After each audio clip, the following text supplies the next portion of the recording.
Hi, my name is Dr. Matthew Potts and I'm a chiropractor at the Dorsi Spinal Institute in Nottingham. We're a postural correction centre specialising in postural issues and such as scoliosis.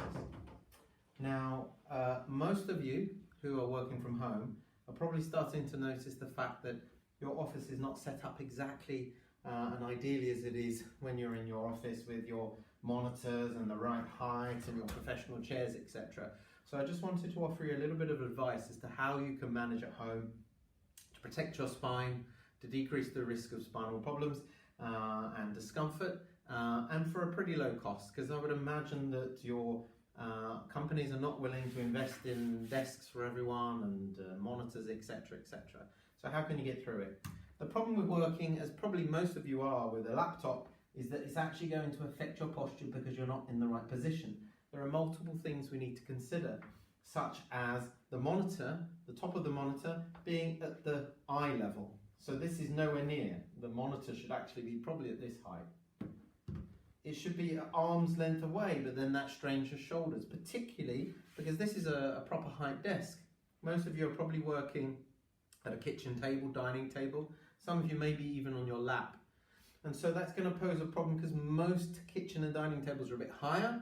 You're probably not using an office chair, you're probably in a dining type chair. And so there are various different principles you have to consider in terms of your spine, your wrist pressure, etc. So below this video, there's actually going to be a picture of how to set your computer up properly with the monitor height, where your wrist should be, whether your feet should be stable, your back nice and straight, your elbows relaxed rather than too high or too low. But none of that's going to be relevant if you're working on a laptop on a flat surface, because it doesn't matter what you try and do, this is what's going to happen. So for very, very cheap, you can actually adapt to that by buying yourself a riser. So this is, doesn't need to be as fancy as this. This is something that I bought a little while ago. They still are for sale on Amazon, eBay, etc. Now, a standard monitor riser is much smaller. It's just like this. Most of them are foldable so that you don't have to take up your dining table when you're not working. I like this one for several reasons.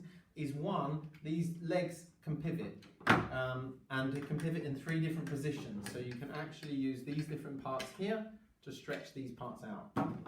The reason that's beneficial is I can get the right height for me, the perfect height.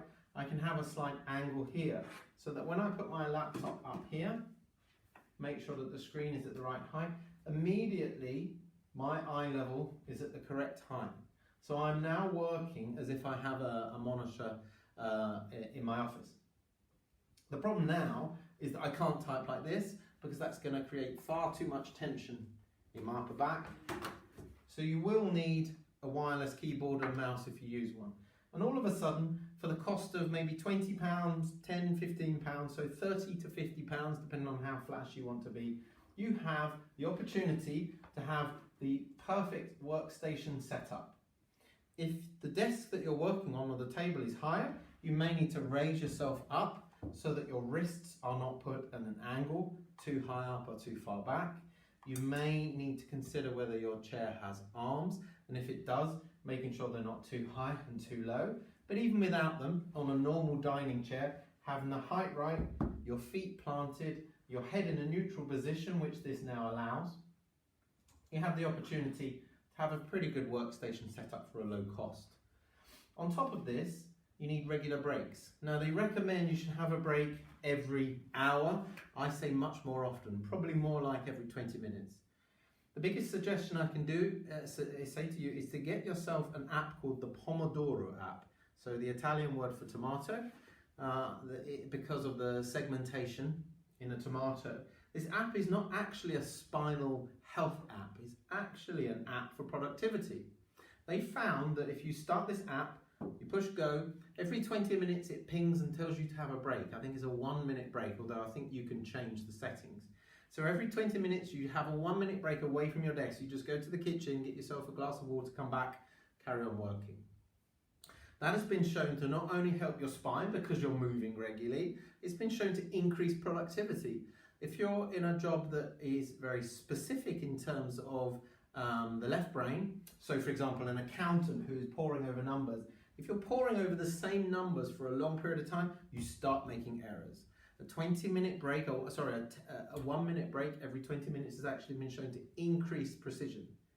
If you're in a job that involves creativity, any form of writing or design, then actually it's been shown to increase your productivity. When you move away from the computer, you're stimulating your cerebellum, your coordination center in your brain. And that's because as you move, all of the receptors in your spine and the rest of your body are sending information. It's like charging your brain. They say proprioception, movement, is charging the battery of the brain. So that leads me on to the reason why I have one of these things. You can buy much cheaper for 5-6 quid, just a plastic riser that would pretty much do this.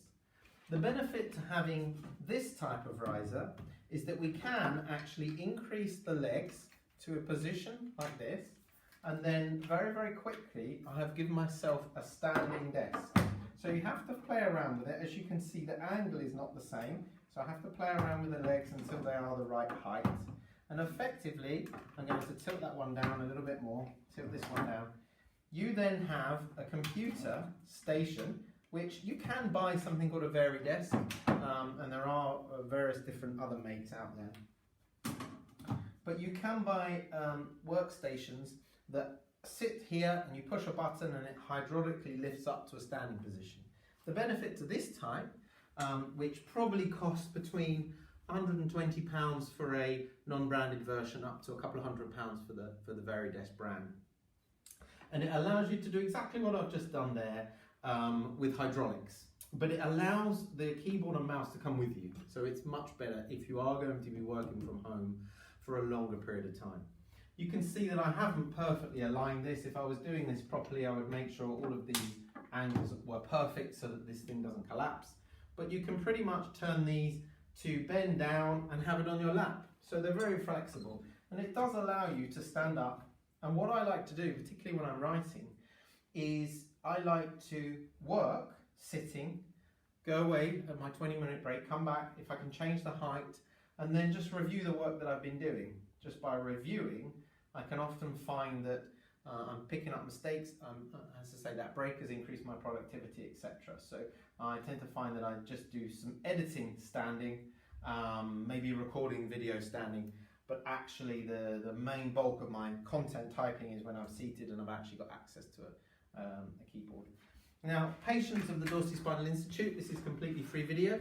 We're also offering you the opportunity to use one of our special patient apps where we ask you to take photographs of yourself at your desk from the side, and then our team will analyse those and give you very specific advice. But the generalised advice that we're giving to everyone is in a free image below this video. And also we're offering different companies around the country the opportunity to have these assessments for a very low cost if they want their employees to get checked and make sure that their workstations are adequate in terms of their well-being requirements whilst working from home. So if you have any more questions, please do email us on the information below, and I look forward to seeing you soon.